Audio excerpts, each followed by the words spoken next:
Now this is a new video build along, and in this series of videos what we're going to do is make a bow similar to this one. This is a deflex reflex design, and the bow is it's about a £40 bow, and it is made from purple heart, maple and fiberglass. It has a fiberglass back and a fiberglass belly. So the very first thing that I want to talk about before we get into actually constructing one of these is the materials that we're going to use. First of all, the fiberglass itself. This material here comes on a spool like this. You can just buy it by the meter, I believe, or by the yard if you wish. But this material itself, this is power glass, I believe, bare pore power glass, and it is 38 millimeters wide and it's 0.8 millimeters deep. I found it to be a very good glass. I've made a few bows with this now, and I've certainly had no problems with it, so that's pretty good stuff. Just as a point, in the UK this material is quite difficult to get hold of, so I have put a link on the Anfield Archery website to a store in Germany where you can buy this material. There used to be a store in Ireland, but the last few times that I've looked, they've not been, that website hasn't been operational. But there is a company in Germany which supplies it, and there is a link on my website which you can use to get hold of some of that. The link to the website is below in the description. Now the other thing that you will need to glue all of this bow together is some of this stuff here. This is smooth on 2-part epoxy resin. This is pretty much a standard for making this type of bow. Again, finding this in the UK wasn't the easiest thing to do, but there is a company which does supply it, and for those, if anyone is in the UK wanting to make one of these, there are also links on the website, Anfield Archery, in the description, which will take you to the company which supplies that. Wood, for the wood, purple heart for the handle block. So just as a point here, I have a sheet which is also downloadable of dimensions for this bow. All of the dimensions of the various woods and fiberglass, etc., are up the top here, and the actual design and shape of it is down the bottom. And if you want to build along whilst I'm doing this, you can download this from the website just as a rough guide. I mean, this may change as we go through it, it generally does, but it is there if you wish to download it. So the woods, we have a piece of purple heart for the handle block. This is already, I've already cut these down to the dimensions which are on this plan here. Purple heart for the handle. We have another strip of purple heart, and we're going to make the core out of this.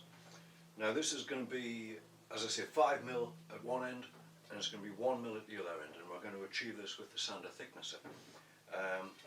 But this piece which I've cut from the plank is just barely sufficient to get those two strips from, which will then join and splice together before we actually make the bow with them. So a strip of purple heart, that's also referenced on the plans, and we have this here which is a piece of maple.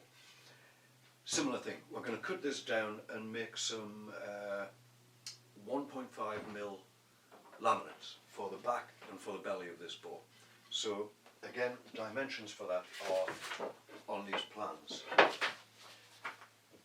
So that's the materials. The next thing that we want to look at, referring back to the plan, is the dimensions of the bow. And I think what I'll do is I'll put this on the other table, I'll get the camera on it a little bit better so we can see this better, and I'll try to explain how I've worked out these dimensions and how I've then transferred those dimensions and made the form to actually glue the bow up with. Okay, so this is the form that we're going to use to glue this bow up in, and before constructing the form, I'll go over this in a little bit more detail in a moment or two. But first of all, before making one of these, really you need to make a template like this, so that we can make both sides of it a mirror image of itself, sort of thing, so they're all equal. And again, the dimensions for this are on these plans, which you can download. We'll just look at these in a little bit more detail now, and I'll show you how I've taken the dimensions from the plan onto the actual template itself.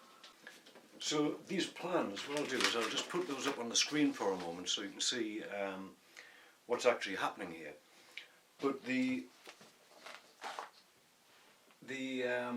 bottom section of this has been marked out into a grid, and that grid has been transferred, if you will, this way onto this template. Now, the template itself is pretty simple. This is just a piece of wallpaper and it's stuck to a piece of hardboard. But as I said, these dimensions, these measurements here, and the height measurements have been transferred from here onto this, this template. These are actual size, by the way, the dimensions on this. This is to scale sort of thing. So the idea, you would take the dimensions from here, put them on here, hand draw in this line, and then you would want to bandsaw that out of the hardboard and make that very smooth, so that if you run your finger over it, there's no dips or bumps or anything like that, and it's a really nice smooth curve. Now we can use that to make the form. Now this form itself is made from a combination of plywood and hardboard. The reason for this, there's a couple of things I should tell you about this before we actually start talking about its construction. One of them is that the form itself, best bet I've found on making these, the width of that form needs to be pretty much the same as the width of the materials which you're going to put into it. So that is all governed in this case by the fiberglass itself. This is 38 millimeters wide, so the form needs to be as close to 38 millimeters as we can get it. This one I've gone a little bit over just because of the materials which I had at hand, and this one is, it's just under 39, which is fine. So that, you know, that sort of leeway is all right. The reason for that, the reason that we want it to be exactly the same width, is that when we're gluing it together, we don't want it to start sliding around. So if we have it the same width, we can put devices like these washers on the form, which will keep it from sliding around. This is a thing which I've found with this epoxy resin.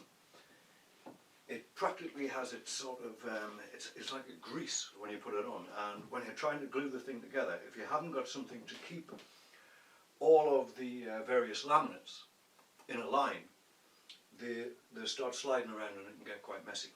So the best way I've found to remedy that is to make the form exactly the same width as the material we're going to put in it.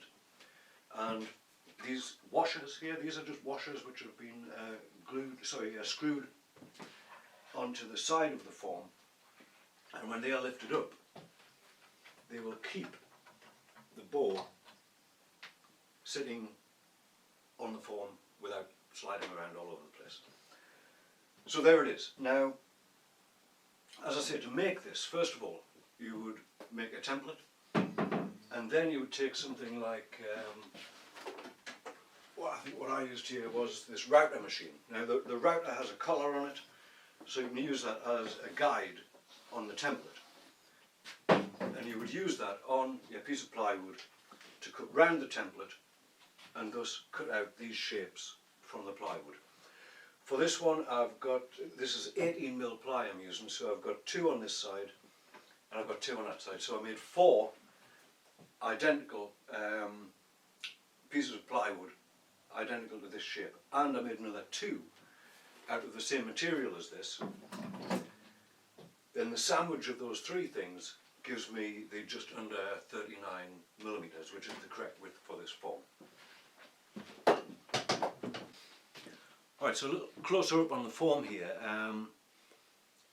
Once you have these plywood sections and the filling section cut out with the router, you would glue them together in two opposite sections, and then these sections are joined in the middle with this is just a plywood flange which I've put on them, and then the whole thing is secured to like a 3x2, and at that point you can straighten it up. You know, if it needs to be straightened at all, you can put a line on it, and then you can attach it to the 3x2, and it should be straight, and it should remain straight after that point.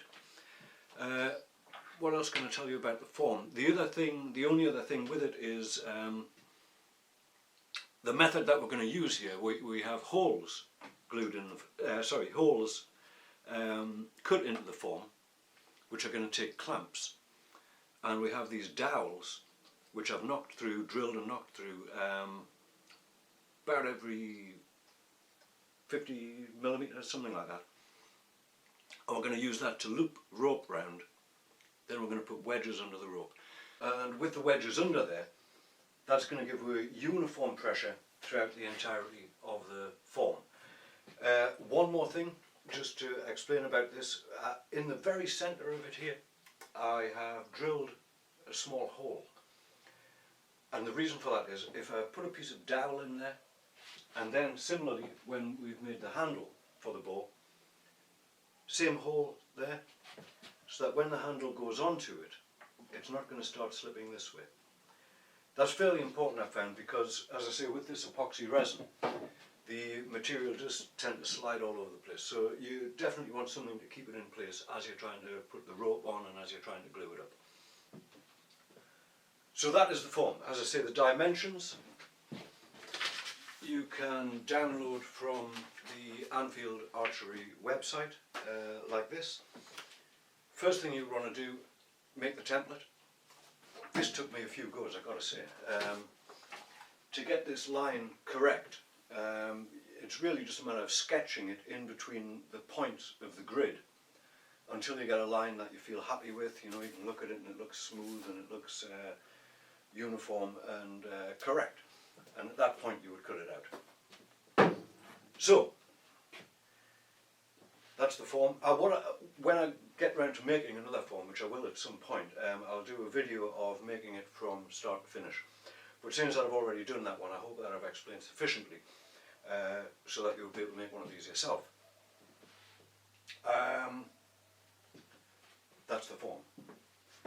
We have the materials, which were mentioned earlier. And in the next video, what we're going to be doing is taking these prepared blocks down to size on the bandsaw, and then we will put them through the sander thicknesser and put the taper into the core laminate, and we will cut the handle section and smooth that up and get it all ready for gluing. So that's it for this one. Next one will be here very soon, and we'll get into actually making the form.